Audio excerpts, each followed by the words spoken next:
Welcome to the Black Liturgy, where forgotten truths are resurrected and history is stripped of its lies. They say blood remembers, not in the way memory does, not like names or dates or birthday dinners, but in something older, something heavier. Blood remembers silence. It remembers the sound your grandfather made when he lied under oath. It remembers the woman who vanished from a census. It remembers what was taken, who took it, and why it was never punished.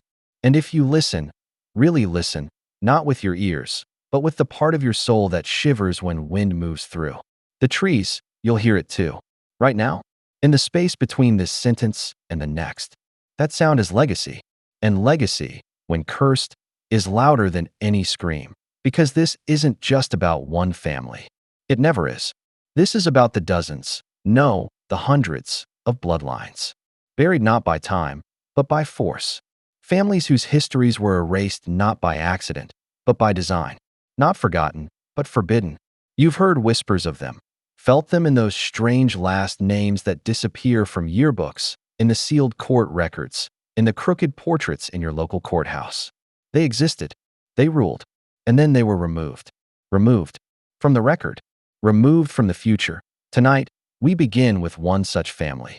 A name barely whispered in Southern libraries, a surname that doesn't show up in ancestry databases, not because it was never there, but because someone, somewhere, made sure it wouldn't be. The Eldreds, 1783, New Haven, Connecticut. On the surface, tobacco merchants. Pious, educated, quietly wealthy.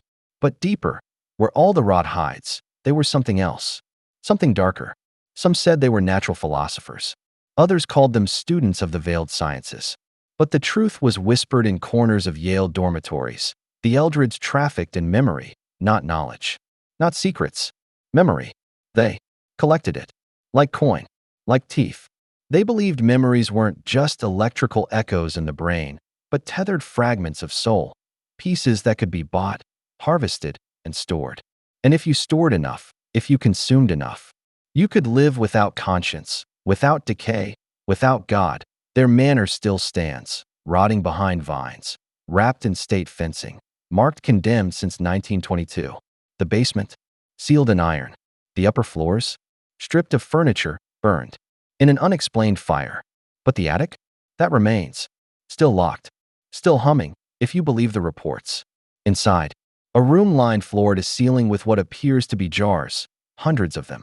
Inside each, not liquid, not dust, but a flicker, a tremor, a pulse.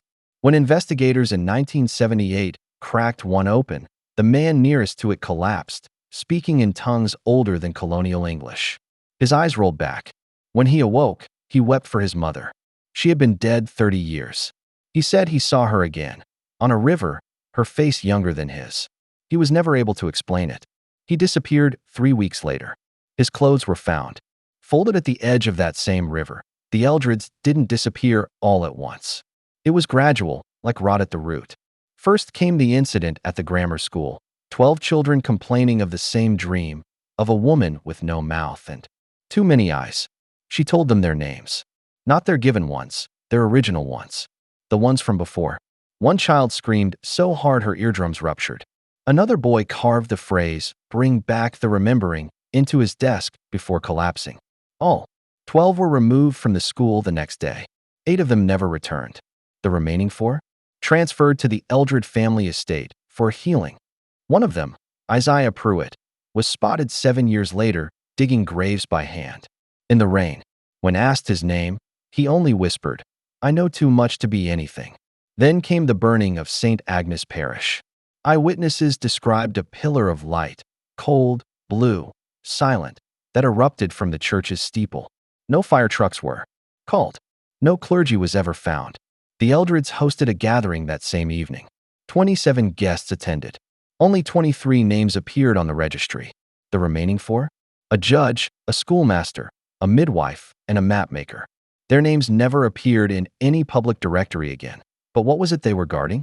What secret did the Eldreds bury so deep it still distorts time around their estate? Some believe it was a book. Not a grimoire, not a diary. Something stranger. A volume of unspoken truth. A text not written with ink, but with intention. One that doesn't just reveal facts, it reveals origin. Legend calls it the archive of the forsaken. Each page, blank to the eyes of liars. Each word legible only after one willingly forgets the sound of their own name. Scholars, if you can, call them that. Claim it contains the blood record of every manipulation ever executed by man against man. From the first falsehood told by a tribal elder to the final lie whispered by a dying president. And the Eldreds? They believe themselves to be the keepers of this ledger. Its stewards, its silencers, but power, especially power this deep, comes at a cost. In 1811, all four Eldred sons were found in the family orchard, seated around a table carved from bone. No wounds, no struggle, just silence. Each boy had a single phrase burned into their forehead. Your memory is not your own.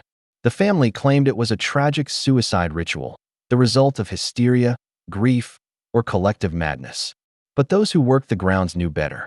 The head gardener, Jonathan Pike, fled the estate that same night. He was found wandering in the woods 4 counties over, blindfolded, muttering. They wrote the sun out of the sky, and still it rose. He died before dawn. No marks, no illness, just a stillness, so complete even his shadow disappeared. By the time federal agents were alerted in the early 1900s, the Eldred name had already been purged from most legal records. Their birth certificates vanished, death certificates unsigned. The family crest, an Ouroboros consuming a key, was sanded off gravestones by order of a secret subcommittee inside the Department of Cultural Integrity. What remained of the estate was handed over to a holding firm with no known owners. That firm still pays taxes to this day, on time, in gold, every year, but the story doesn't end with the Eldreds. They were just a branch, one outgrowth of a deeper root, a web of families, interconnected not by blood, but by pact. Families who agreed, long ago, to bury the truth beneath lineage, to feed the present with the bones of the forgotten. Families with names you would know if I spoke them. But I won't. Not yet, because we're not ready. You're not ready. The descent begins now. And if you've made it this far, if you feel that tightening in your chest, that whisper behind your ears, that sense that something familiar has just turned its back on you, then understand, you're not just watching a video. You're being initiated. So listen carefully. What if I told you some families were never meant to die? That some legacies rot not because they're weak, but because something stronger keeps them caged. That's what you're about to learn. Not from books, from blood. Welcome to the legacy they tried to erase. There's a reason some names vanish from stone. Not chipped away by weather or time, but stripped, deliberately, like skin from bone. You see, history doesn't forget. History is told what to forget.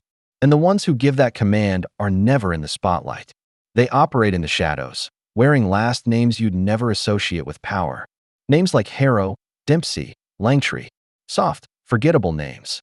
But behind them lie bloodlines trained not in law or war, but in silence. Generational silence. Not because they had nothing to say, but because what they knew could unmake nations. Let me show you. 1769. A plantation just west of Albemarle Sound, North Carolina. The Harrow family owned it. Or, rather, were stewards of it. But unlike other planters, they didn't grow cotton. They didn't grow tobacco.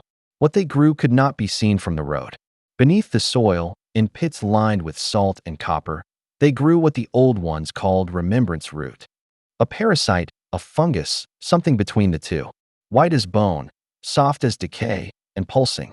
Always pulsing. Every spring it would bloom, but not like a flower. It would unfold, like memory itself. And when burned, it gave off a smoke that made men speak in truths they had never lived. Slaves brought to the Harrow estate were not branded. They were not whipped. They were not even named. They were fed a tea made from the root, once per week, until they could no longer remember where they were born. Or worse, until they began remembering lives they had never lived. One man, according to plantation records, began reciting Greek epic in perfect verse. He had never been taught to read. Another woman, illiterate and mute her entire life, began drawing diagrams of machinery not yet invented, machines that wouldn't appear until the Second Industrial Revolution. These incidents weren't punished. They were documented. Page after page of tight script, describing psychological distortions, impossible knowledge, and temporal bleed. They called it the recollection. And the heroes weren't harvesting cotton. They were harvesting selves, the residue of identity, peeled and stored, later distilled and consumed. And not for pleasure, for control. Because the heroes had learned what few dare to admit. A man who forgets is dangerous, but a man who remembers wrong is obedient. It didn't end with the root. Beneath the plantation was a network of tunnels, older than the house, older than the heroes themselves, dug not with tools, but shaped, as if the earth had parted willingly. Some said it was native, ground, cursed and hollow. Others claimed it predated even that. But what matters is what they found inside. Not relics, not bones, rooms. 15 of them, perfect squares, carved into the clay. Each one sealed with a door made not of wood or iron, but a kind of soft black stone. When touched, it pulsed like breath. When struck, it sang. And within each room, a single item. A broken mirror, a pile of child's teeth, a folded flag, soaked in something black, a mask still wet, an hourglass that ran backwards. These were not artifacts. These were locks, keys, interfaces. To what? No one would say. But the heroes assigned a family member to each room. That's how they passed down their estate, not with land, but with chambers. Each descendant was bound not just by blood, but by the room they were sworn to guard. And not to protect it from the world, to protect the world from it. Over time, those born into the family began showing signs. The youngest hero girl, born without eyes, could describe the dreams of strangers in detail. A boy who could no longer cry, but whose tears wept from the portraits in the house. The matriarch herself, Miriam Harrow, is said to have lived 141 years, her body immobile for the last 50, her mouth sewn shut by her own request. But still, each morning, a cup of tea was placed at her bedside. And each evening, it was empty. Visitors to the house claimed to hear her voice in the hallway, chanting not in English, but in something older, wetter, something that sounded like forgetting. The church tried to intervene in 1810. A bishop from Richmond arrived with a cross, a ledger, and 3 men armed with muskets. None of them returned. Their horses were found outside the Harrow gates, still saddled, eyes weeping blood. In response, the church sealed the area on every map. The road to the plantation was renamed 3 times. Surveyors were bribed. Local records vanished. And by the end of the decade, no one who lived within 20 miles would speak the Harrow name aloud. They called it the silence. They called it mercy. But the Harrows never left. Their bloodlines scattered, yes, but with intention. One went north, another west. They changed names, occupations, languages.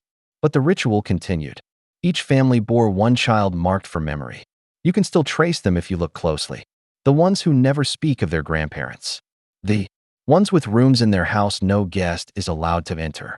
The ones who hum when lightning strikes. And if you look deeper, if you know how to listen, you'll find that each of these families, Harrows, Dempseys, Langtrees, and more, are part of a single system. A control mechanism older than the Constitution. One that governs not through policy or politics, but through perception. Because if you can distort a man's past, you can write his future. And if you can rewrite enough futures, you can shape a nation.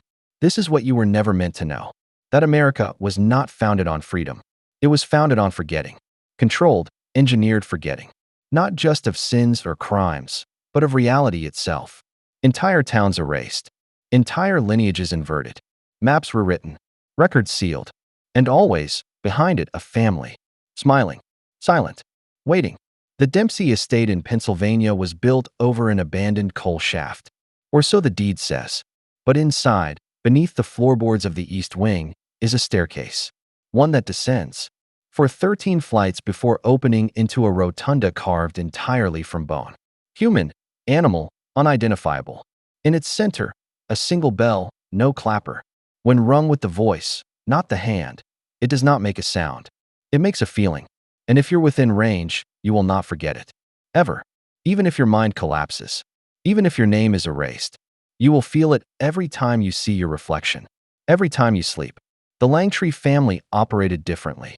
Their control was through marriage. Each generation betrothed to key figures. Politicians, bankers, university deans. But the union wasn't about wealth or status. It was about placement. The Langtrees had developed a ritual called transpositional mourning, the ability to displace grief, to pass it on to another bloodline. By marrying into other families, they seeded this ability, quietly infecting the elite.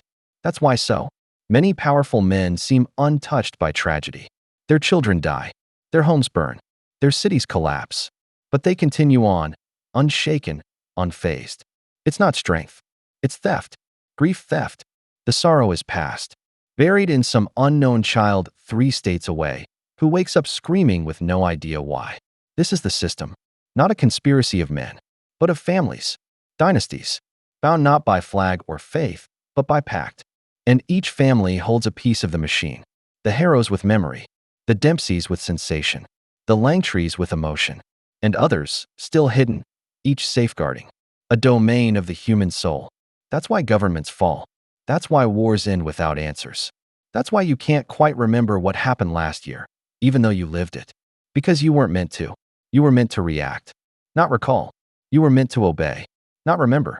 But there's one more thing you need to understand. They're not just doing this to you. They're doing it to each other. Every family in the pact is in competition. Not for land, not for money, for dominance over the threshold. What's the threshold? The point at which enough memory, enough grief, enough perception has been harvested to rewrite origin itself. Not history, not time, but the seed of consciousness. The spark that makes you aware. The spark that lets you look at a mirror and say, that's me. They want to own that spark. And they're getting close. Very close. That's why you're hearing this now. Because once you know, once you see even a sliver of this machine, it changes you. Permanently. Irreversibly. You may not believe me yet. That's fine. The Harrows didn't believe either, not at first. But blood doesn't lie. And when your own starts to whisper in the dark, you'll remember this moment, this voice, this truth. And if you're ready to reject the false lineage they assigned you, to shatter the mirror they've built from your forgetfulness, then prove it. Comment below, twice, in all caps. I am not theirs. I am not theirs. Say it with intent. Not for me. For yourself. Because your blood is listening. And so are they. You think the house is abandoned because it's quiet. But you misunderstand silence. True silence isn't the absence of noise. It's the presence of something watching you, choosing not to speak. The Eldred estate has not been unoccupied. It breathes. The walls shift. The windows do not reflect your face properly.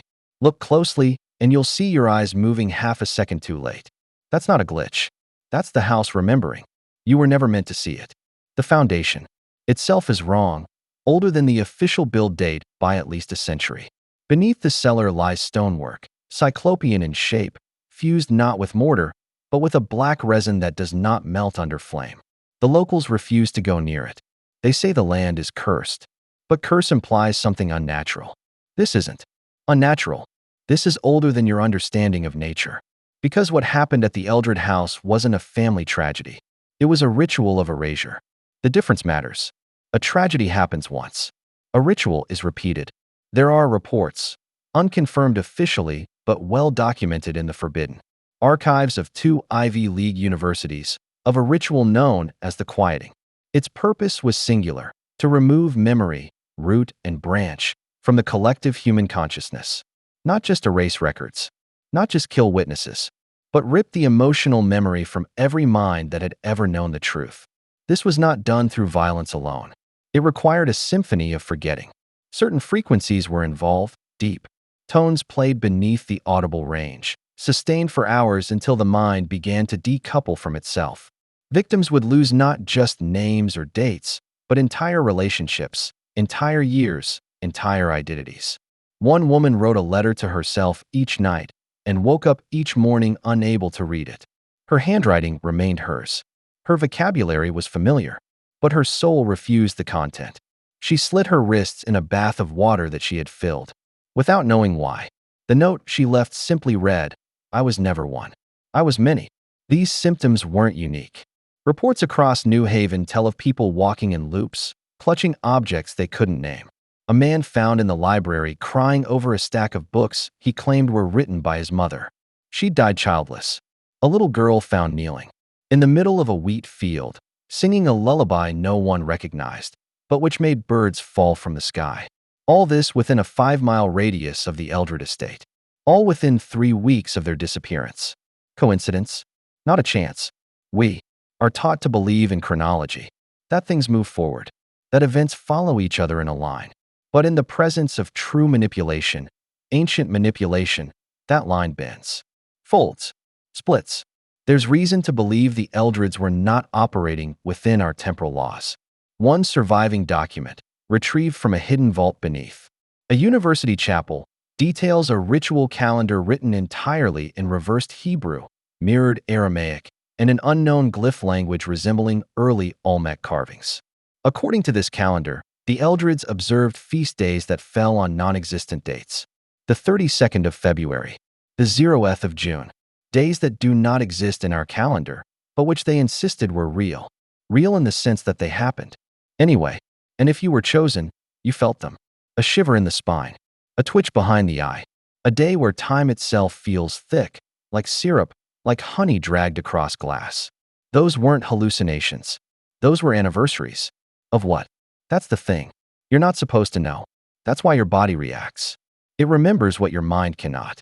That's how you know it's real. Now understand this. The Eldreds were not just collectors of memory. They were engineers. They harvested, restructured, and redistributed memory like currency. If you were poor, they could make you rich in forgetfulness. If you were guilty, they could rewrite your shame. But always at a cost. Always. Because memory isn't just data. It's a binding. A spiritual contract between experience and self. And when that bond is severed, something else always moves in. One of the earliest test subjects of the Eldred memory transference machine, a mechanical contraption referred to only as the choir, began speaking in unison with herself. Not a metaphor. Her voice would harmonize mid-sentence, as if another throat was growing inside hers. Doctors called it glossolalia. She called it her true voice. Her heartbeat accelerated whenever she got near the Eldred estate. She said the soil called her home. They found her years later, skin pale as bone, eyes gone entirely black, buried up to her chest in the orchard, smiling with broken teeth. She had grown a second heart. No one knows how. But the X-rays still exist. Redacted, of course. Stored in a government facility beneath Montpelier. But the scans are real. And if you knew who to bribe, who to threaten, you could see them yourself. So what were the Eldreds really protecting? A theory has emerged. Controversial, yes, but not dismissible. The Eldreds were not the originators of the memory manipulation. They were inheritors. The true source lay deeper, in the ruins beneath their manor. The basement was never a basement. It was a plug, a seal. Beneath it, caverns that predate English settlement by centuries. Inside, altars not meant for any known religion. Bones stacked like libraries. Paintings not drawn by human hand. Some say the Eldreds made a deal with whatever lived down there. Others claim they were jailers, not cultists. That they were tasked with keeping the thing below asleep. But they failed. And that failure infected the land, the town, and eventually, time itself. You think I'm speaking in metaphor. I'm not. Because memory is the only real time. Without memory, there is no yesterday. Without memory, there is no tomorrow. Just the scream of now, stretching into madness. That's what the Eldreds unlocked. That's what they tried to control. But power like that doesn't care who wields it. It just wants to feed. Now, here's where it gets personal. You, the one listening. This isn't a story about a family. This is a warning. A map. Because the ritual they began, it never ended. The bloodline may have vanished, but the work continued. Through proxies. Through foundations. Through programs disguised as psychological studies. Ever heard of Operation Candleglass? Of course you haven't. It was erased. Not just from the public record, but from the minds of its participants.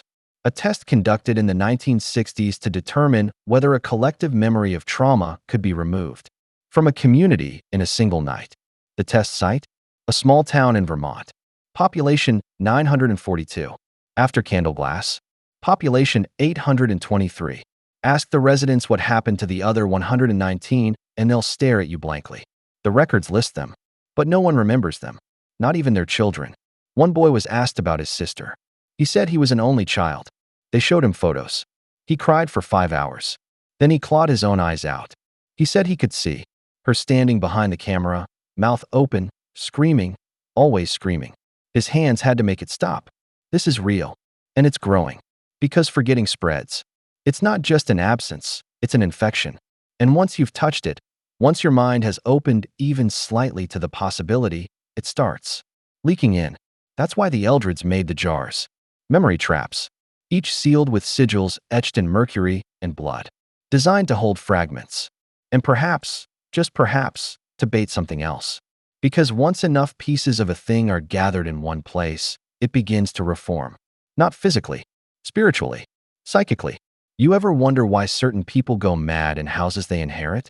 Why old family homes feel heavier than their square footage should allow? It's not architecture. It's accumulation. Generations of hidden memory pressing inward, bending reality, warping identity. The Eldreds didn't just harvest memory. They hoarded it. And now, somewhere, perhaps beneath that old attic, perhaps in vaults spread across the Northeast, those jars are waking up. There are people who have seen them tremble. One broke last year. The man who opened it disappeared. In his place, a 3-minute voicemail left on the phone of his ex-wife. In it, a child is crying. Then a voice, unfamiliar, genderless, whispers, "Your body remembers the sins your mind forgot." She burned the phone, but not before it called her house. Twice, from a disconnected number. At 3:03 a.m. The same time the Eldred boys were found in the orchard. The same time, according to the ritual calendar, that the boundary between memory and form becomes pliable. Do you understand now? This isn't history. This isn't myth. This is architecture. A design system. A control mechanism. You're not supposed to know who you were. You're not supposed to remember what was done to you. That's why they erased the Eldreds. Not because they were monsters, but because they were builders. Builders of a weapon made of remembering.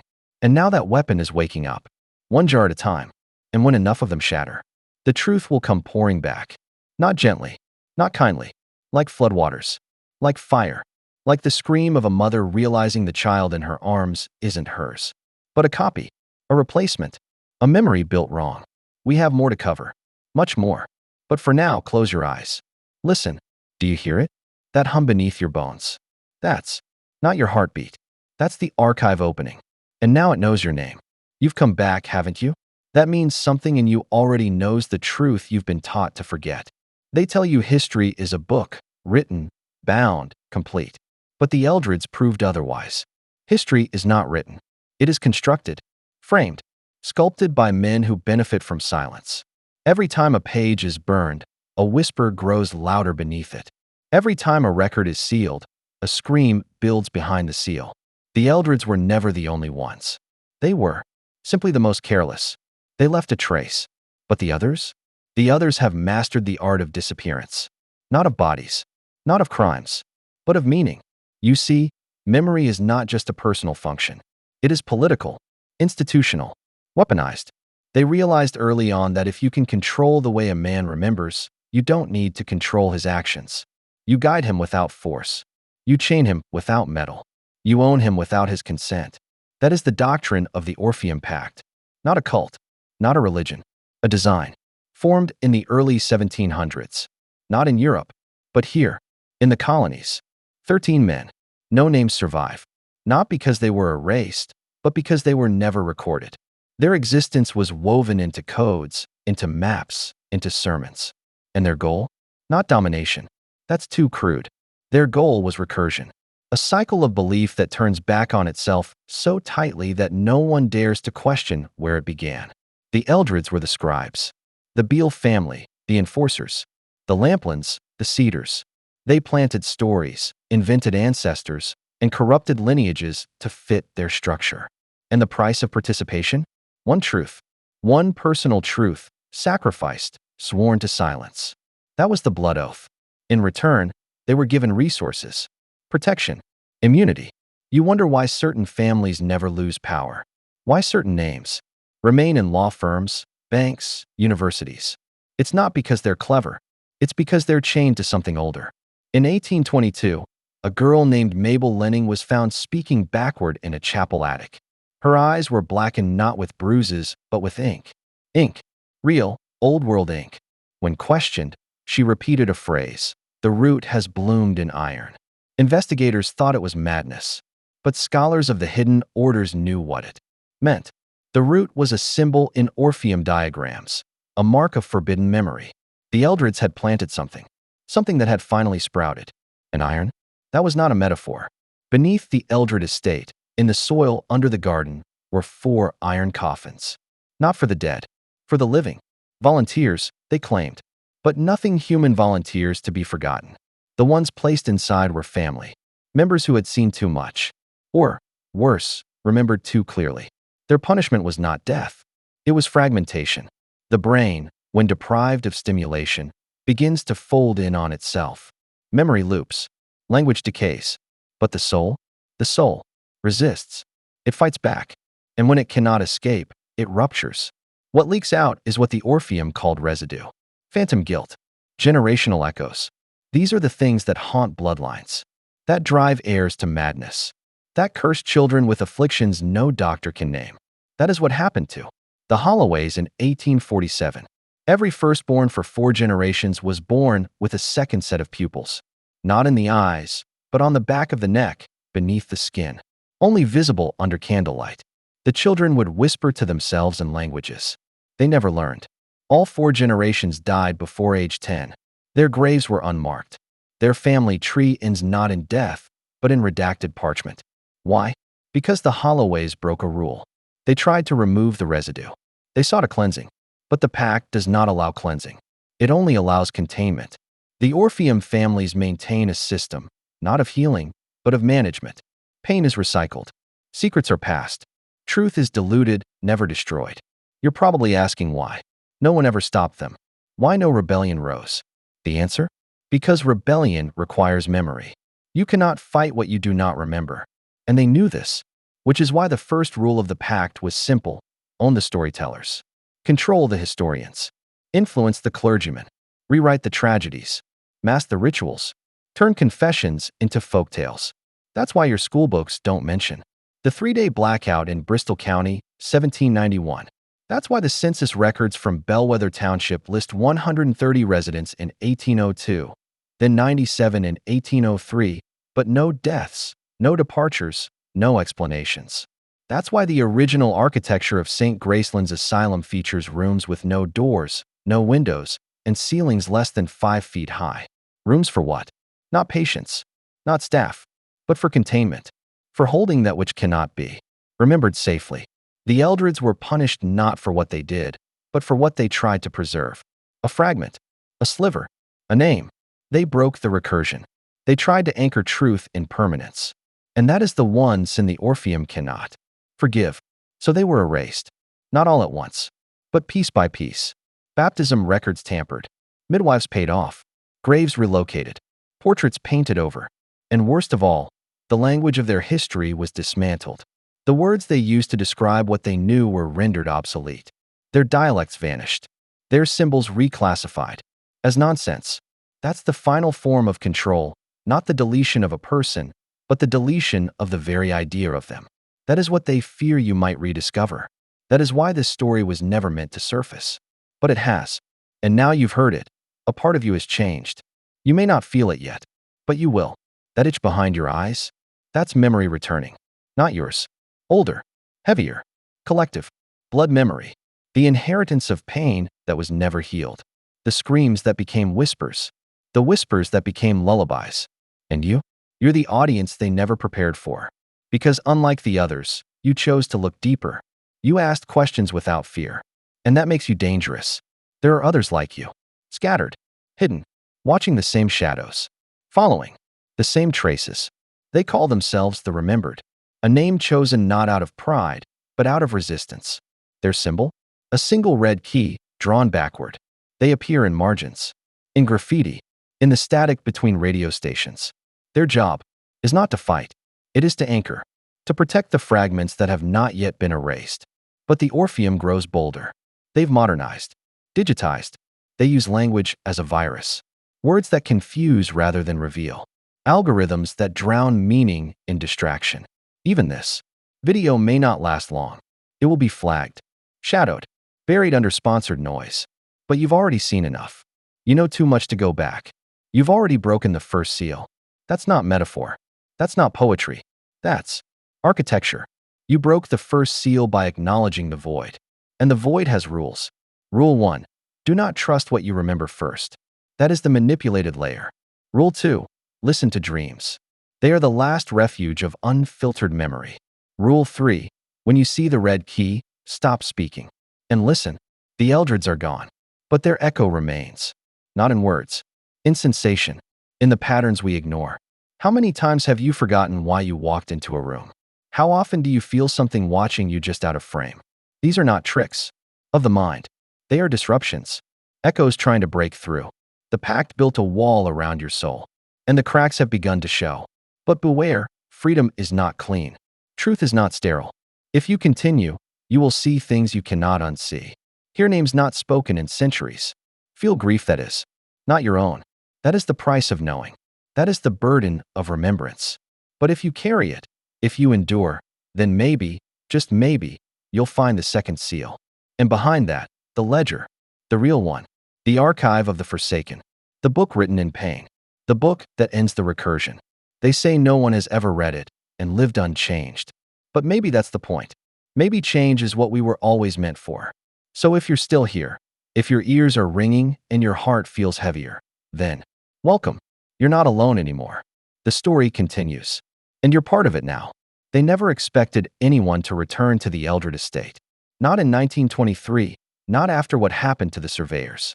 For men sent to catalog the structure for historical preservation. None of them lasted a full day. Their equipment broke before they stepped through the door. Clocks reversed themselves. One man aged visibly in front of the others, his hair whitening, his teeth loosening, his eyes dimming like the flame of a dying candle. When he tried to speak, moths flew out of his mouth. He died smiling, and no one could explain why. The other three resigned from their posts and disappeared. Not fled, disappeared. No records. No forwarding addresses. Gone like dust into the wind. But the file remained, buried in the basement of a courthouse under lock and silence. The final line in the report, scribbled in pencil by a trembling hand. The house remembers you. The house does not forgive. You see, when something terrible happens in a place, it doesn't just linger, it embeds. The walls absorb it. The floors remember. The weight of the footsteps. The windows stare back. But the Eldred home was worse. It didn't just store trauma, it curated it. And when the wrong eyes looked too long, it showed them things. Not visions, not illusions, but forgotten memories that never belonged to them. The house gifted them the unspeakable, and those who saw never saw the world the same again. In 1942, 2 children vanished during a game of hide-and-seek on the property, having broken through a gap in the fencing. The boy, Aaron Collins, reappeared a week later, covered in dried blood, missing all his fingernails, clutching a locket that didn't belong to him. When asked where he'd been, he answered only once before falling into permanent silence. She's still dreaming. And she's dreaming us. The girl, Leah Avery, was never found. But a year later, her voice was recorded accidentally on a wartime radio transmission. Not a scream, not a cry, a lullaby. One that her mother confirmed she used to sing only to her baby sister. But Leah was 6 years old when she vanished. No one could explain how a dead child could broadcast through military frequency. No one tried. They buried the tape. They buried the witnesses. But again, blood remembers. And the land doesn't forget. The Eldreds had rituals, but not the kind you read in books. These weren't black candles and goat horns. These were far older. They used memory like others used fire. They burned the past to light the future. They called it the binding, a process where a living soul was tethered to a memory so tightly it could never leave, even after death. One account, from a servant girl named Talia in 1806, describes a room where the Eldreds stored their bound. She said it smelled of milk and old wood, that the air trembled like it was listening. She claimed she saw a woman seated in the corner, blindfolded, unmoving, skin like paper. The woman whispered to her, but not with her mouth. The words entered Talia's thoughts directly. She said, "Run. Remember nothing, or you'll be me." Talia did run. She lived, but she never spoke another word, not even on her deathbed. She scratched a message into the wall of her room, over and over, until her fingers bled. Just one sentence. They are not gone, just buried in time. Now listen carefully, because here's what they never wanted you to understand. Memory is power. And if you can steal enough of it, if you can erase enough from others and keep it for yourself, you can become untouchable. That was the Eldred design. And they weren't alone. The Eldreds were part of a covenant, an old and secret lineage stretching across oceans and centuries. Not a cult, not a religion, something colder, more clinical, a fellowship of memory harvesters. They believed that the soul was not immortal unless it was fragmented, and that by slicing memory from soul, you could rewire destiny. They had names for the process: the remembering, the weaving, the rebinding. They spoke in terms of soul weight, resonance bleed, echo drift. They built machines to aid the process, machines made of glass and iron and sinew. Devices you'd mistake for torture instruments, but they weren't designed to cause pain. They were designed to sever identity, to flay a person from the inside out, leaving the body intact while the self was consumed. They perfected this art, and they used it not just to preserve themselves, but to rewrite the histories of entire regions. Towns would forget who their founders were. Families would forget their children's names. And when questioned, they'd simply shrug and say, "It's always been this way." That's the power of stolen memory. It rewrites reality without a trace. Until someone starts to dig, and someone always does. In 1972, a theology professor named Malcolm Gray found fragments of the Eldred journals in an estate auction in Rhode Island. He was fascinated, obsessed. He believed they were metaphors, poetic allegory for psychological trauma. He didn't understand the danger. He translated 27 pages and published a short academic paper titled The Psychosis of Bloodlines, a study in collective memory. 3 weeks later, he drove his car into the ocean. The autopsy showed no drugs, no alcohol, no stroke. Just one strange thing. The inside of his mouth was filled with feathers. Not just in the mouth, down the throat, packed like insulation. No bird nearby. No explanation offered. His wife disappeared 2 months later. Their house was sold at auction. Guess who bought it? A shell company with ties to the same trust that manages the Eldred estate. The question becomes, why? Why protect the secret? Why invest so much energy into suppressing a forgotten family? Because they weren't just a family. They were the keepers of a method, a process, a weapon. And that weapon, the weaponization of memory, is the greatest tool of control ever created. If you can make someone forget their pain, you can shape their loyalty. If you can make a population forget its rage, you can feed them to the same machine again and again. The Eldreds tested this on their own servants, their own kin. And it worked. Perfectly. Until it didn't. Because one person remembered. One fragment slipped through. Her name was Mireille. A cousin, hidden away in France, born from a scandalous liaison, raised in exile. She found her way back to the house after the war. She found the journals, the devices, the remains of the bound. And she wrote everything down. Every process. Every confession. Then she scattered the pages. Across vaults, crypts, libraries. Not to hide them, but to make it impossible to destroy them all. She knew what they would do. And they did. She was found in 1951, floating face down in a canal in Bruges. Her body had no water in the lungs. No bruises. Just a name carved across her back, letter by letter. Remember for us. You want to know why so much of your history doesn't make sense? Why certain events seem distorted?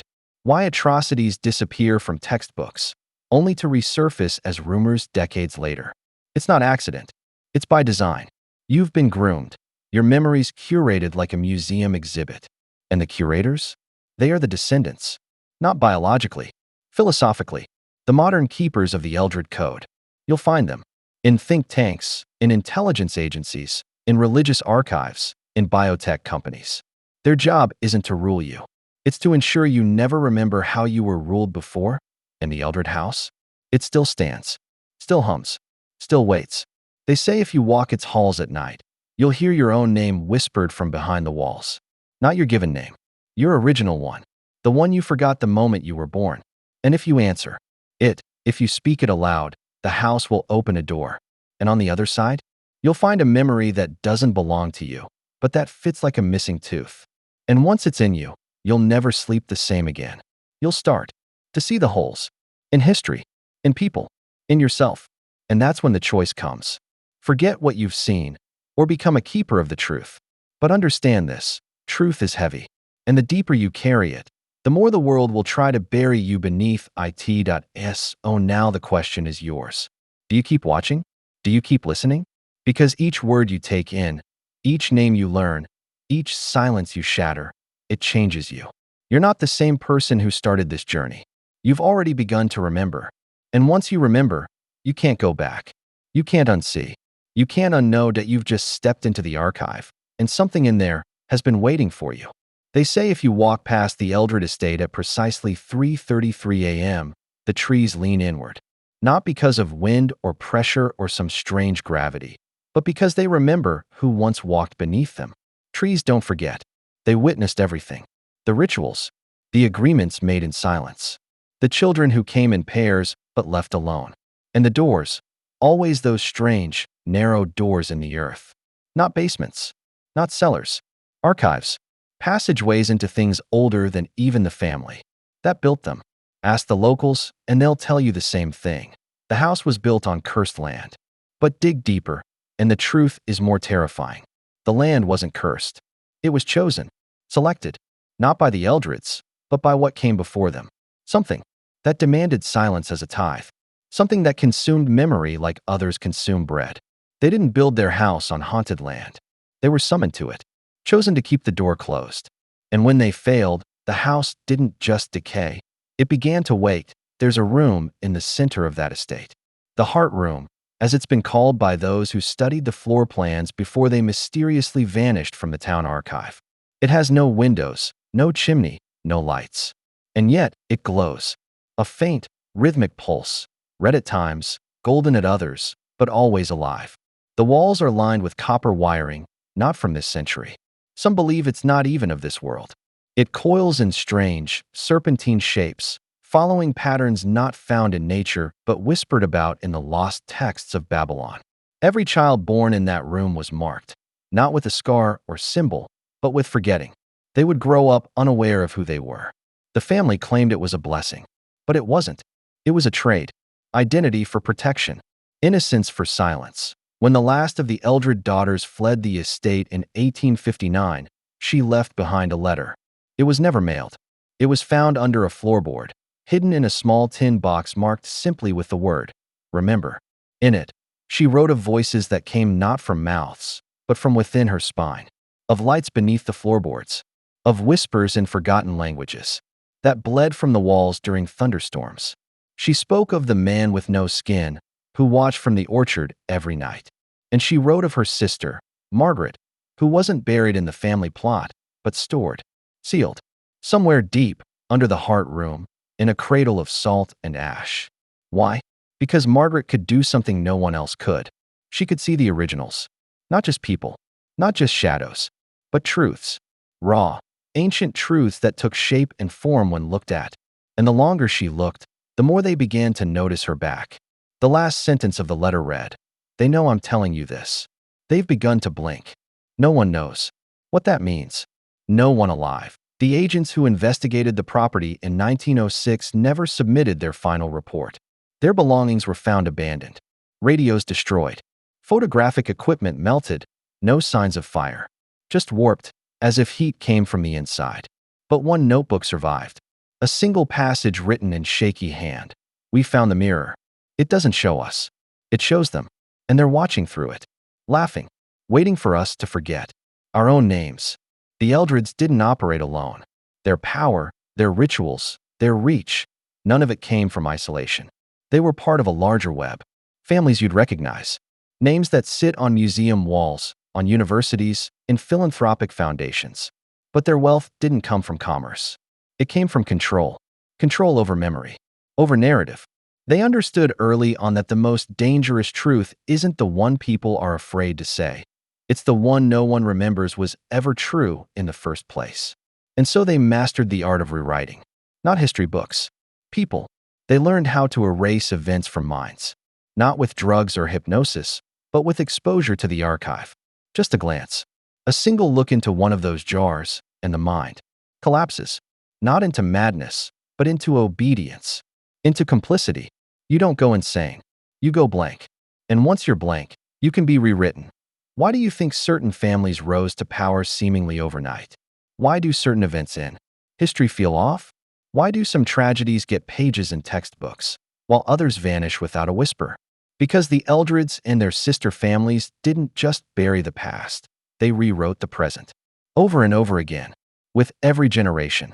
And those who resisted, who remembered, who found cracks in the mirror, they were given the offering, not a bribe, a choice, one memory removed, and in its place, comfort, wealth, status, a clean conscience. All you had to do was forget what you saw. And most did, because the truth wasn't just inconvenient, it was corrosive, but not everyone accepted. Some chose to remember, and those were the ones who vanished. Journalists who disappeared mid-investigation, historians whose homes caught fire, children who claimed to see the other rooms and were sent to special schools, never to be seen again. And every so often, one of them would return, older, quieter, different. They'd smile more, but their eyes would be off, like something else was piloting them. And they'd always say the same thing when asked where they went. Nowhere. I was always here. Do you understand what I'm telling you? The manipulation isn't new. It's not a glitch. It's the foundation. Memory has always been the battlefield. Not guns. Not politics. Narrative. Control the past, and you own the present. Control the present, and you eliminate the future. This is what the Eldreds were taught. Not by mentors. Not by parents. But by something older. Something found in that mirror. In those jars. In the spaces behind the walls that seem bigger on the inside. Something that doesn't need to speak to command you. It just needs you to forget. Because once you forget, you belong to it. And you've already begun, haven't you? Felt that itch at the back of your mind? That sense that something familiar is now foreign? That you've lost something but can't name it? That's how it begins. Not with a scream. Not with a revelation. But with doubt. You question your past. Your memories. Your origin. That's not paranoia. That's the archive calling you. Testing you. Seeing if you're ready to forget who you are. Or if you're one of the few who still remembers. This isn't just a story. It's a signal. A warning. A key. And I'm not here to entertain you. I'm here to open the first lock. Because the door still stands. Sealed. Beneath the house. Beneath the orchard. Beneath everything you thought was true. And it's weakening. Not because someone is trying to open it, but because the ones behind it are tired of waiting. They were promised silence. And they got centuries of it. But now, too many are remembering. Too many are whispering the old names. Too many are looking into the mirrors and seeing blinking eyes that aren't theirs. You have a choice. Forget this ever happened. Close the window. Go back to your curated world of timelines and distractions, or keep listening. Keep remembering. And understand this. If you do, if you follow this thread to the end, you won't be the same. You'll lose parts of yourself. Pieces you never knew were there. Memories that don't belong to you, but do. You'll see things. Hear things. Wake up at 3:33 a.m. with the trees leaning closer than they should be. And eventually, you'll stand at the edge of that orchard. And you'll hear it. The pulse. The whisper. The name. Yours, but older. And you'll know. The archive remembers you too. The house was never meant to be a home. It was a disguise, a skin stretched over something ancient, and watching something that remembered before man measured time in years, before language wrapped around the mind like a leash. It wasn't just bricks and timber. It was a vessel, a container, a seal built with sacred geometry inlaid with metals not native to the Americas. It was aligned to constellations that no longer exist, drawn from star maps, erased from every recorded civilization except one. And even they only whispered of it in symbols etched into obsidian masks hidden deep beneath the sands of the Namib. They called it the wound, the place where something fell, or more accurately, where something was locked away, and the Eldreds didn't choose to build the house there. They were commanded by silence, summoned by bloodline, drawn to a site that throbbed with memory not of the self, but of the other, of the first watchers, the ones who see, but are not seen, the ones who do not speak, but are obeyed, the ones who do not ask, but are fed. And when the Eldreds broke ground, the earth bled, not mud, not water, but something thicker, something darker, black mercury that hissed and whispered in the voices of the unborn. The workers who witnessed it either went blind or began to draw symbols into their flesh with broken nails. Some of them wandered into the woods naked and laughing. Some were found days later with their tongues sewn shut, eyes removed and replaced with small stones etched with letters that no one alive could translate, and yet somehow felt known, not understood, known in the way you know your own reflection, even if it changes slightly. When you blink, the basement wasn't a basement, it was the first chamber.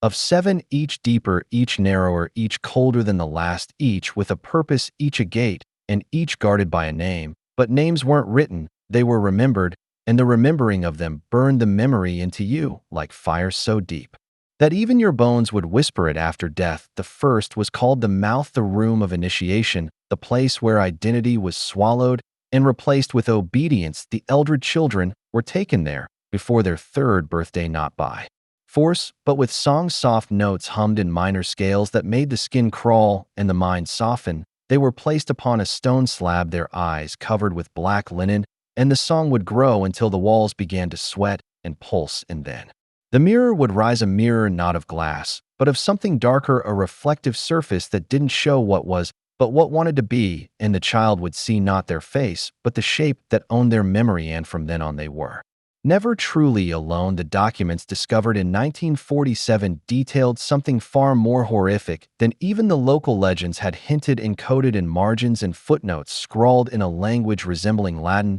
but somehow older. The records described experiments not on the body but on the soul, techniques learned not in medical schools, but whispered in fever dreams, passed from father to son, mother to daughter, not in words, but in blood rituals the church had declared forbidden centuries earlier for good reason, for they didn't summon demons, they peeled back the veil and allowed what was always there to bleed. In the Eldred matriarch in 1802, Eleanor Eldred was not a woman by any ordinary means. She was described as ageless, her eyes filmed over, yet piercing, her voice a series of overlapping tones like multiple people speaking through her at once. Those who heard her speak reported dreams of submerged cities of creatures with too many eyes and no mouths, of black suns that screamed across silent skies. She claimed she had not been born, but called forth, grown in the soil beneath the orchard, and birth from roots fed on memory and bone. The family called her mother, even those older than her, and she never left the house, never touched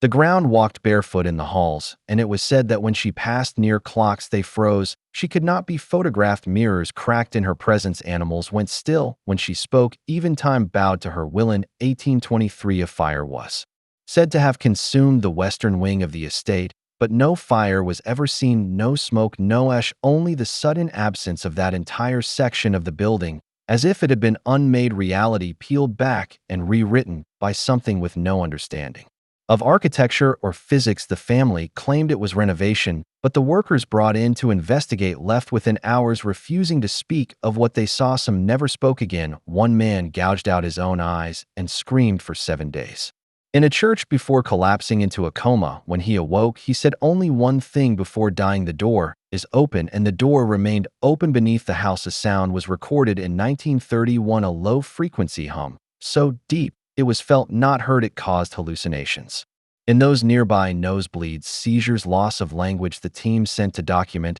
it lost communication within 48 hours. When rescue arrived, they found only one person alive, a young assistant locked in a supply closet. Her fingernails were gone, her hair white, her eyes focused on something no one else could see, and she repeated the same phrase over and over: it's breathing, it's breathing, it's breathing, it's breathing. After that, the government sealed the area, labeled it unsafe, unstable.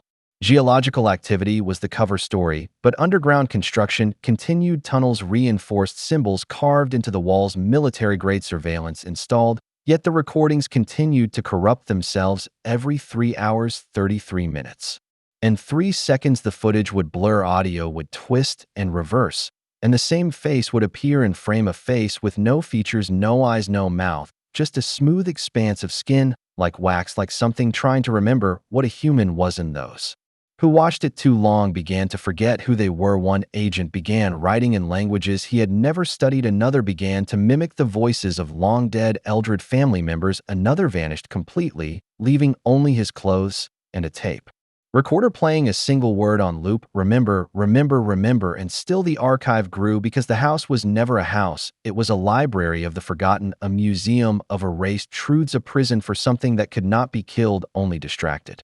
And the Eldreds were not jailers, they were curators. They kept it entertained with fear and flesh, with memory and forgetting. They fed it stories, pain, identity, and in return, they were granted what all humans crave most: power over others. Because memory is control. If you can shape what a man remembers, you shape who he is, and if you can remove memory entirely, he becomes nothing, a vessel, a shell to be rewritten, repurposed, recycled, and that is what they did generation after generation, binding people not with chains, but with stories that erased themselves, once told truths that left scars not on the body but the soul, and the deeper you go, the worse it gets. The sixth chamber beneath the house was called the mouthless hollow room. Without air, where no sound can survive, where breath is stolen and screams die in the throat, those who entered were never meant to leave. They were memories, given shape, unwanted histories made flesh and disposed of, fed to the structure itself, and the walls would pulse with each feeding, warm and wet like the inside of a womb. But the seventh chamber, that was different. It was never opened, not fully. Even the Eldreds feared it. It was said to contain the original, the first echo, the thought that birthed the others, the root of all forgetting. And if it were ever released, the world would not end. It would be rewritten, every person, every timeline, every moment erased and replaced, not with darkness, but with silence. A universe where nothing was ever remembered, where nothing ever truly existed, and that is what they were protecting us from. But they failed because the rituals weakened the bloodline, thinned the stories, were no longer told properly, the symbols forgotten, the language mispronounced. The mirrors cracked, and the house began to shift, to breathe, to stir, and it remembered us. It remembered our names, our sins, our betrayals, and it began calling again, through static, through dreams, through lost time, through voices in the walls and the ground and the wires. And now you know, now you remember, and the archive sees you.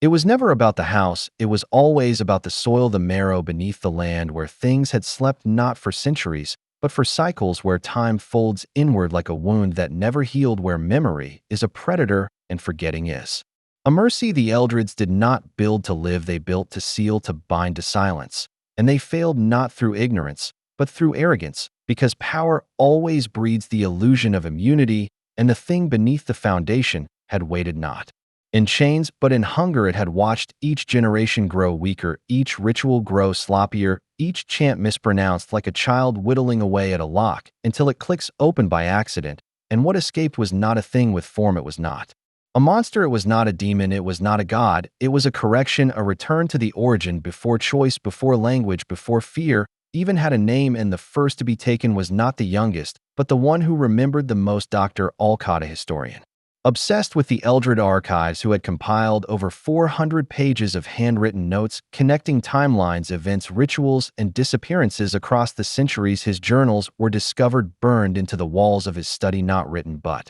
etched with acid into the plaster, into the desk, into the very bones of the house. When they tried to remove the walls, the new drywall bled when painted and began to whisper the names of the forgotten children, those who had vanished between census reports, between baptism and burial, between birth and documentation. They were never counted because they were never meant to exist. They were created in pairs and triplets in darkened rooms beneath the house, in wombs borrowed or bought or built. They were named after shapes, not saints, after sounds, not people. They were trained not to speak, but to listen, not to play, but to mirror, not to live, but to remember. And when their memory grew full, they were returned to the soil, not buried, but planted.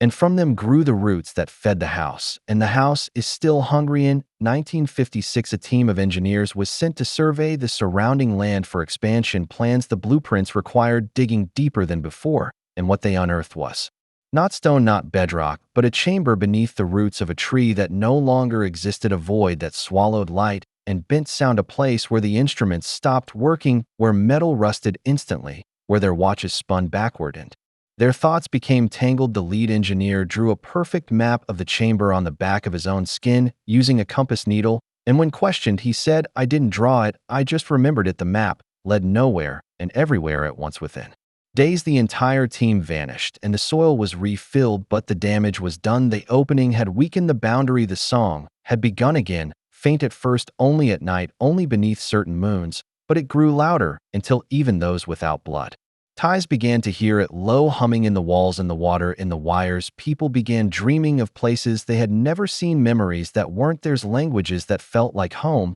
and fear turned to obsession as researchers returned desperate to document the impossible. They brought machines, cameras, audio recorders, EMF detectors, and each device behaved like it was alive, like it was remembering, and each time they tried to leave, something followed them, not a person, not a shadow, but a presence and absence that clung to them and erased things from their lives, first names, then dates, then people, then entire years gone forgotten, not just by them, but by everyone around them, as if they had never existed. One woman returned home to find no record of her children, no photographs, no birth certificates. Her husband didn't know her name. Her neighbors had never seen her. Her home had been abandoned for a decade, and the only thing inside was a mirror that showed her a different face. And still she remembered the door. The house was declared condemned in 1961, boarded shut, welded from the outside, and declared off limits. But the boardings decayed, the welds split, and those who passed near its perimeter reported whispers, dreams,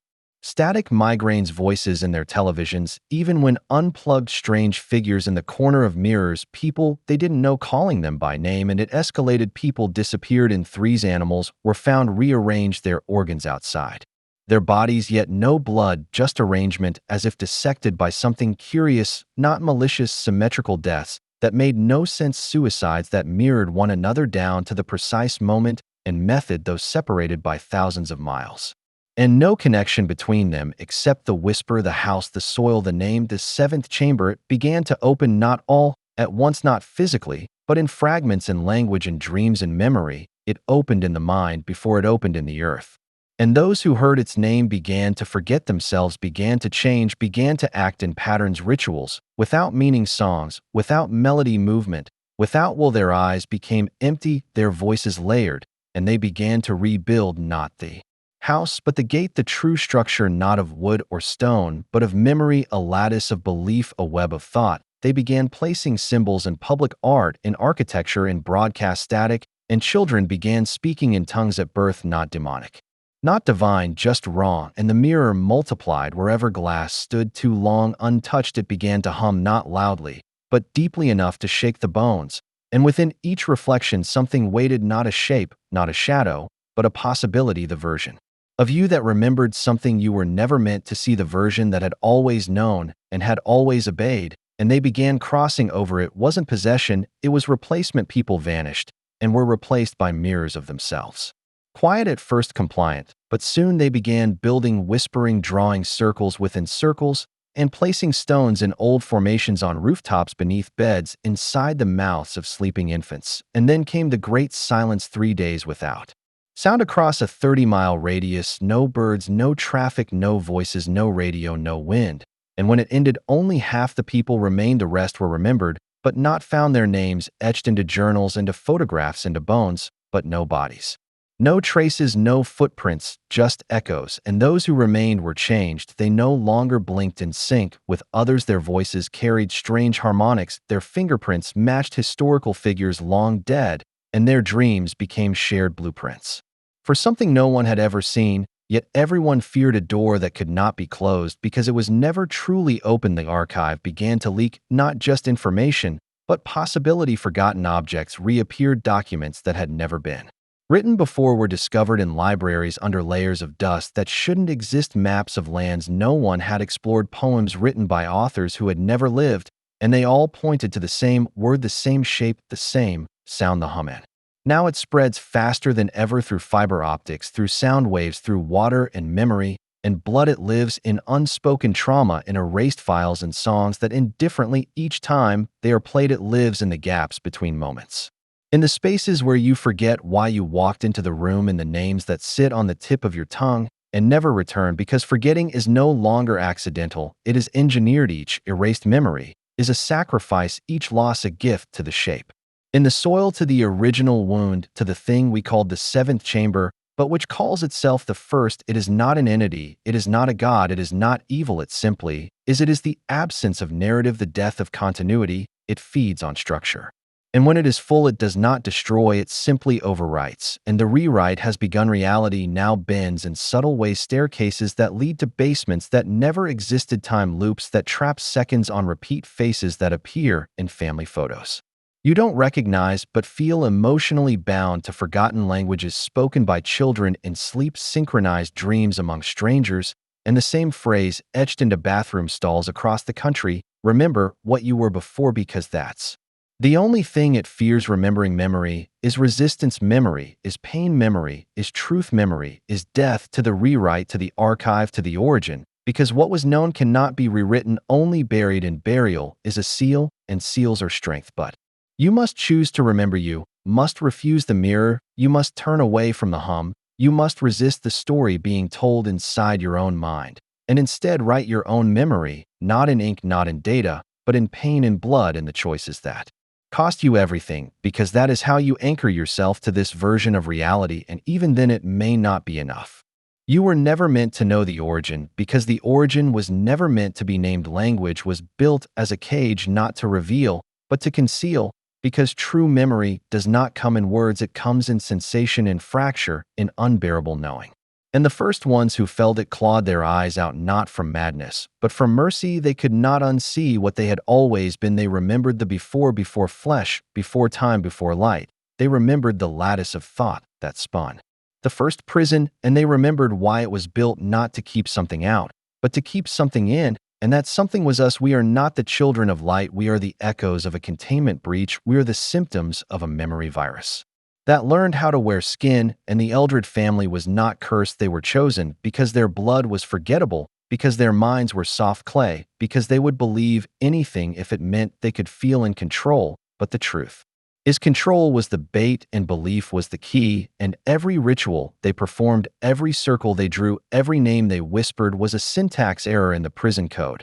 And the seventh chamber is not a place, it is the system failsafe. It is what opens when the layers collapse and the code corrupts, and we are in it now. We are inside the breach, and the architecture of your mind has already begun to rot. You hear it, don't you? The static that's not quite sound, the flicker in the corner of your vision, the voice that says your name when no one is around. These are not symptoms, these are access points. Every fear you've suppressed, every memory you've repressed, every pain you've minimized becomes a password, a credential, a biometric handshake with the thing that waits, and when it finds enough data, it will speak, not in sound, but in resonance. It will hum your bones into ash and rebuild you from want, from hunger, from what was left outside the garden, and that garden was never paradise, it was containment. The flaming sword did not guard Eden, it severed reality into manageable shapes. And we are now remembering the cracks. The Eldred basement was not deep enough because the soil shifted and the bones realigned, and the glyphs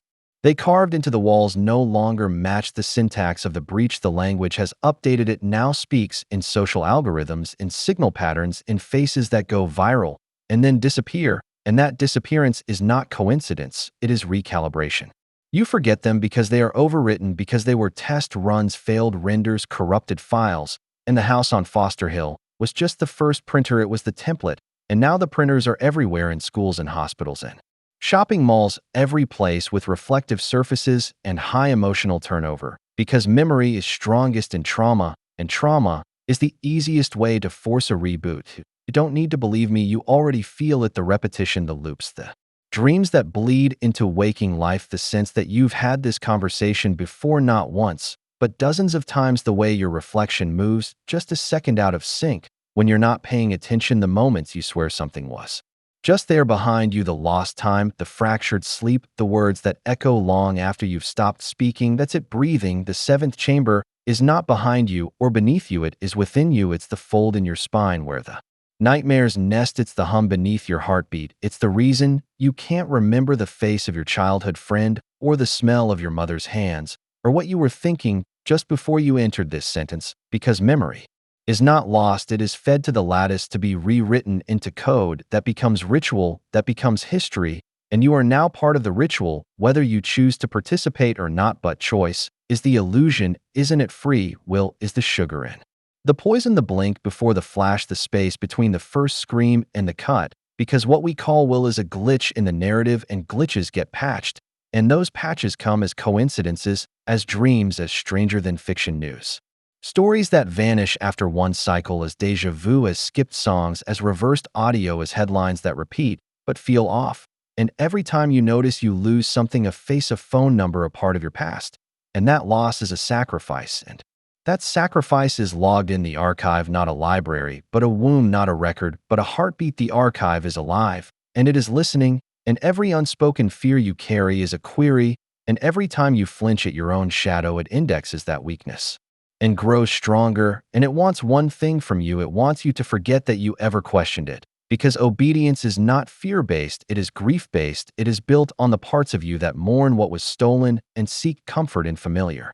Lies in the archive gives you those lies, perfectly shaped stories, nostalgia tailored to your wounds, content you can't stop consuming, even though you know it's hollow, because hollow things echo, and echo is data, and data is fuel, and you are being burned. The house has no address anymore. It moves, it drifts, it appears where belief is strongest, where the fabric has thinned and the soil is soaked with forgetfulness, and it rebuilds itself in silence, first in floor plans, then in furniture, then in people, and once it has people, it has memory, and once it has memory, it has blood, and once it is blood, it writes new scripture, not in books, but in lives, the kind of lives that feel cursed, the kind of families that suffer in patterns, cancer, suicides, disappearances, madness, because they are being written, rewritten, restructured until the syntax matches the archives. Will you think this is just a story? You think you're safe because you're listening instead of acting, but that's part of it too. Passivity is agreement. Your silence is consent. Your curiosity is ritual. You've already opened the door by seeking the shape of it,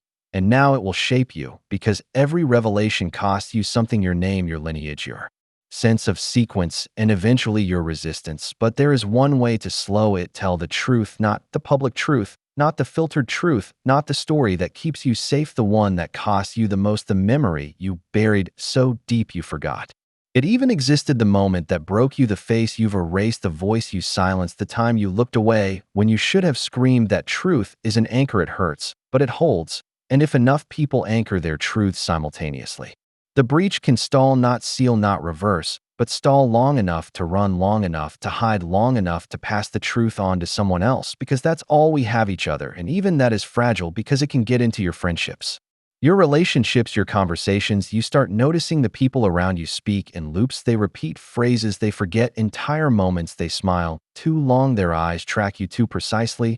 And that's how you know they've been overwritten. Not possessed, just replaced, like a file, like a photograph, like a song that's been remixed. And every time you call them by name, the system deepens its hold, because acknowledgement is a handshake, and a handshake is a pact, and a pact is a ritual. And the ritual is the breach. So what do? You lie, you forget their names, you break the loop, you speak in errors, you write your dreams backwards, you destroy mirrors, you interrupt patterns, you wear clothes inside out, you refuse symmetry, you tell your story out of order, you make yourself unreadable, because readability is vulnerability, and the archive cannot digest what it cannot parse. And when you dream, don't run. If you find yourself in a corridor that stretches too long, if the doors have no handles, if the lights flicker to a hum that sounds like your own breath slowed down to a crawl, you're inside the memory of the archive itself.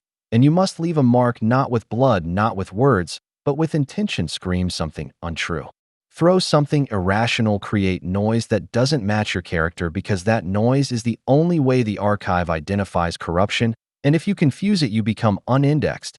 And if you're unindexed, you can survive, but only for a while, because nothing escapes forever. Not you, not me, not even the Eldreds, who thought they could outlast the rewrite by embedding themselves into the house. But they became chorus, became syntax, became pattern, and now they live on as error checkers, as ritual auditors, as the faces that appear in crowds with mouths that don't move and eyes that bleed code. And you will see them when it begins again, when the soil sings, when the mirrors breathe, when the seventh chamber hums your name.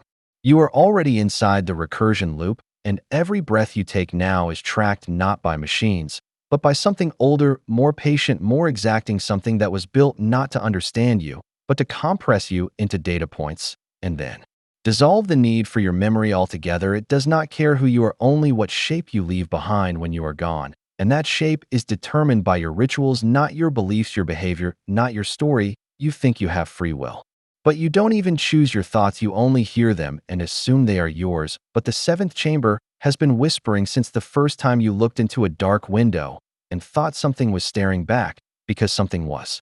And it was not a ghost, it was not a demon, it was not your mind playing tricks on you. It was the observer, the original watcher, the mechanism designed to detect corruption in the narrative stream. And you are that corruption. You think you were born, but you were instantiated, you were copied into a sequence, and that sequence has been failing ever since the first trauma. the first disassociation, the first moment you told yourself this can't be real. That was not weakness, that was an alert. It flagged you as unstable, it marked you as divergent, and from that moment on, everything in your life has been the system trying to correct that divergence through pain, through forgetting, through silence, and you've seen the signs, the impossible. Memories, the ones you're sure happened, but no one else remembers, the person who disappeared from your life like a deleted character in a script, and when you ask about them, people frown and say who, and you feel that sick twist in your gut like you're falling inward, like something inside you is unspooling. That's not emotion, that's fragmentation, that's the data integrity protocol activating and trying to heal you by overriding the damaged sectors of your mind with compliant memories, safe memories, false memories. But some parts of you resist, some parts of you remember. The first room, the one with the red door and the humming wires, the one you thought was a dream but always ended in silence, the one where you woke up screaming and no one believed you. Those are not dreams, those are fragments, and fragments are dangerous because when assembled they show you the raw code, and the raw code cannot be seen without consequence. That's why you forgot, not because you were weak, but because you were too close to understanding what you were. What this is why the Eldred girl had to be silenced, not by death, but by redirection. They didn't kill her, they recompiled her memory, removed the uncooperative code loops, and inserted a new set of instructions, a life that looked normal on the outside, but inside was only screams. And that's happening to you now. That's why you feel disconnected from your past, why you can't remember if that scar came from an accident or a dream, why sometimes you look in the mirror and it takes just a moment too long to recognize the face staring back. That delay is not exhaustion, it is version control, it is rollback, it is the system attempting to harmonize your internal self with the archive's preferred outcome, and if it fails, you will be extracted, not with violence, not with force, but with quietness. You'll simply slip out of people's memories. You'll become a smudge in photos, a name no one says, a profile with 0 posts, and the moment you notice is the moment you vanish, because noticing is resistance, and resistance cannot be allowed to persist. But you still have time. Time is not linear here, not anymore. Time is layered, folded, recursive. It loops in on itself like a serpent eating its own echo. And if you know where the loop starts, you can find the hole where the breach leaks in. And that hole is not a place, it is a story. And the story is always the same. A house appears where no house should be. A door opens that no one remembers closing. A child cries in a voice too old for its mouth. And somewhere in the walls something is listening, not to your words, but to your emotions, because fear is the only language it understands. And the more afraid you are, the more detailed the story becomes, until you are trapped in it, a living manuscript being edited in real time by forces that do not care whether you believe or not. And you want to know the worst part? You asked for this not consciously, but deeply secretly, in the moments when your life felt too hollow, too fake, too perfectly stitched together, like a set piece on a stage. You asked to see the truth, and the archive heard you, and it is giving you what you asked for. It is peeling back the layers, it is showing you the blood under the paint, the rot in the foundation, the bones behind the wallpaper. And now it won't stop, because now you are infected, and the infection is not spiritual, it is architectural. It changes the way buildings look to you, it changes the way people speak around you, it changes the patterns of your dreams, and soon it will change the shape of your silence, because even your silence makes noise in the lattice, and the lattice listens always. It listens not to words, but to resonance. And once it hears you, it tunes to you. And once it tunes to you, it begins the rewrite, and the rewrite looks like madness. It looks like obsession, like paranoia, like waking up in a room you don't remember entering, like writing things down you don't remember thinking, like seeing your name in books you never read and hearing your voice in recordings you never made. And slowly you begin to understand that you were never the main character, you were never even a character, you were background, a tool, a hinge in the door of something else. And now that something else wants you to know you are not alone. There are others like you, sleepers, deviants, remnants of old loops who manage to glitch the system and survive, and they are watching you, some to help, some to silence you, some just to observe, because that's all they've ever known. And if you find them, you will feel it, not in your mind, but in your bones, an ache, a pressure, a ringing behind your eyes. And if you speak the right phrase, the air will shift and the light will stutter. And for a moment you will see the grid, and the grid is not made of lines, it is made of names, real names, the kind that can't be spoken, the kind that unravel your identity just by thinking them, the kind that were carved into the basement walls with fingernails and tears. And when you see those names, you will remember your first death, the one before this life, the one that ended with fire and glass and silence. And you will know that this is not your first time here, not your second, not your 100th, and that you've been trying to wake up for centuries, but something always stops you, a person, a promise, a fear, a wound, and the system uses that every time.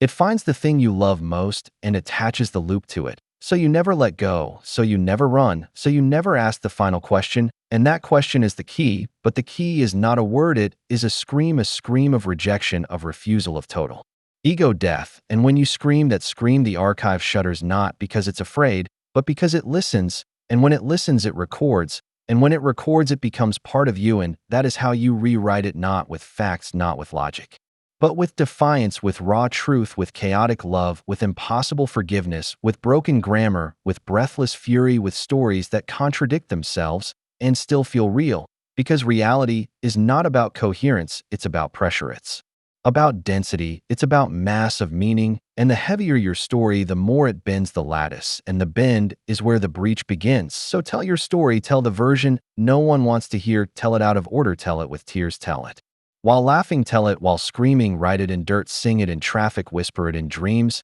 and never stop. Because every time you do, you chip away at the consensus. Every time you do, you scatter seeds of fracture, and if enough of us fracture at the same time, the whole machine might stall just long enough for something else to get through, and what gets through won't be salvation, it will be clarity, it will be the knowing beyond names, it will be the face behind your face, the voice behind your voice, the dream behind your God, and it will ask you, are you ready to leave the loop, not exit, not escape, please and shed, as in burn as, and let everything you thought was you collapse into ash and step through.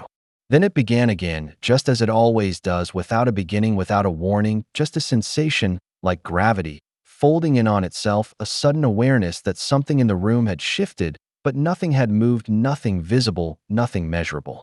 Only the feeling that time was no longer flowing forward, but curling backward, inward, spiraling like smoke pulled into an unseen lung. And you knew it, you felt it the way animals feel earthquakes before they arrive, that sick pull behind the ribs.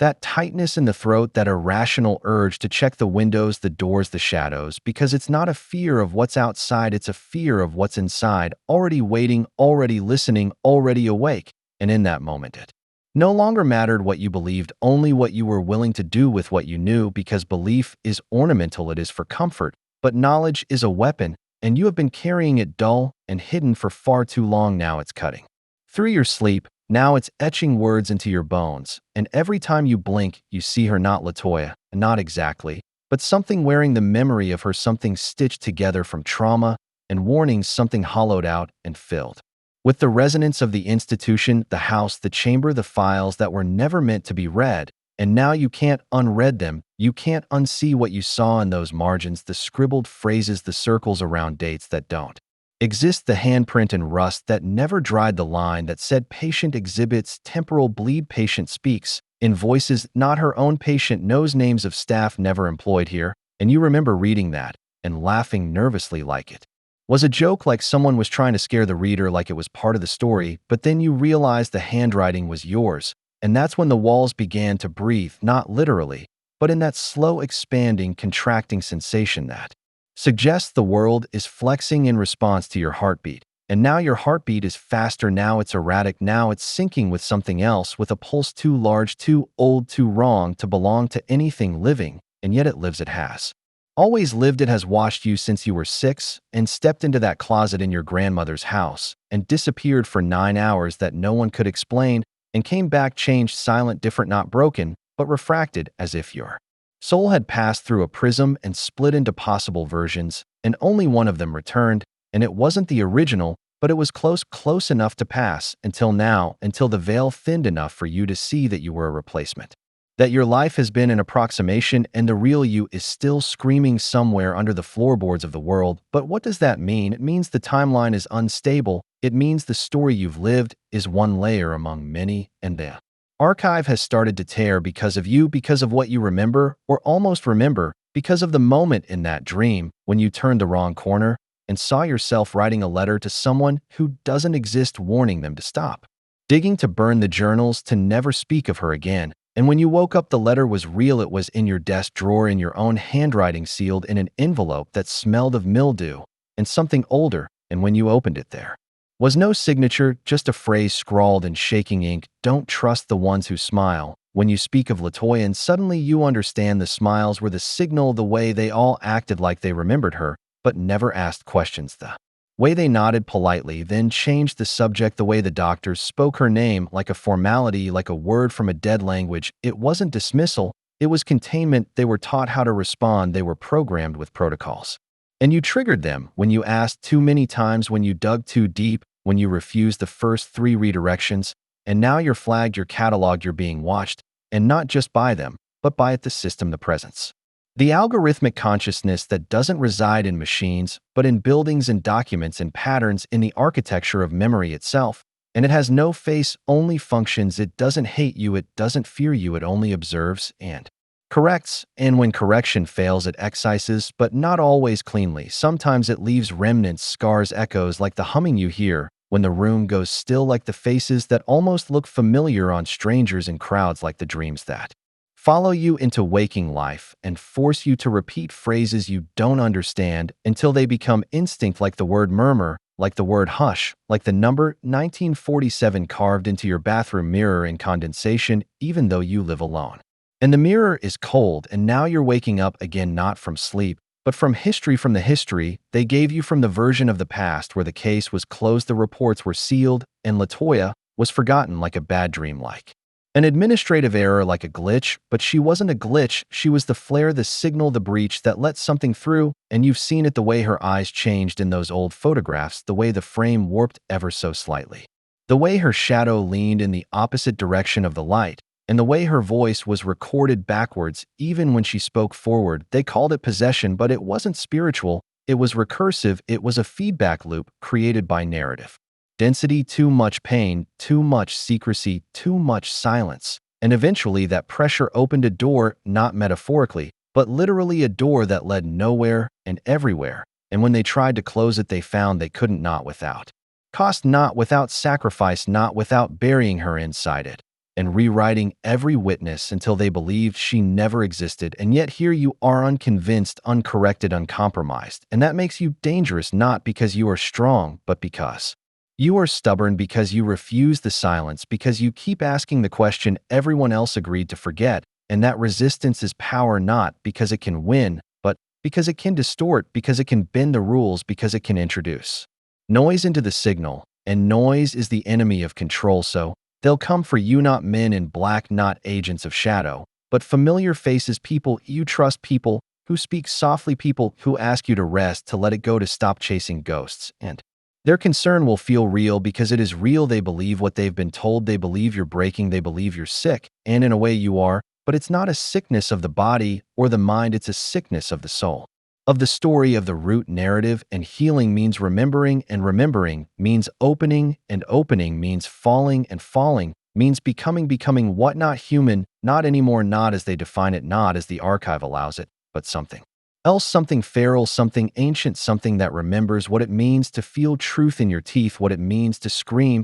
without fear, what it means to become the fire instead of the ash, because that's the only way out, not escape, but ignition, not flight, but combustion, not survival, but revelation. And you have to choose now, not tomorrow, not when it's safe, not when you have proof, because you never will. You only have sensation, memory, dreams, fragments, and those are enough if you trust them, if you let them guide you to the place where the veil is thinnest, where the line between real and remembered breaks, and the wind tastes like metal, and the ground pulses with names, and the sky forgets how to stay blue. And they're in that place if you say her name 3 times, if you offer blood, not from pain, but from remembrance. She will answer, not in words, but in heat, in pressure, in truth. And if you survive that, you will understand. You will see the file, not the redacted version, not the edited version, but the original, the one written in her own hand, the one buried under layers of fake diagnoses and misfiled photos, the one that says, I was never sick, I was never broken, I was never insane, I was a doorway.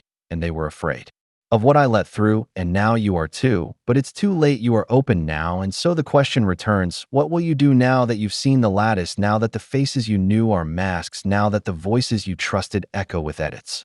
Now that the house you live in breathes at night and murmurs your name when you're almost asleep, will you hide? Will you forget? Will you ask them to fix you? Or will you step deeper? Will you chase her voice into the ruins, into the file, into the wound? Because this isn't just her story, Anna Marie, it's yours.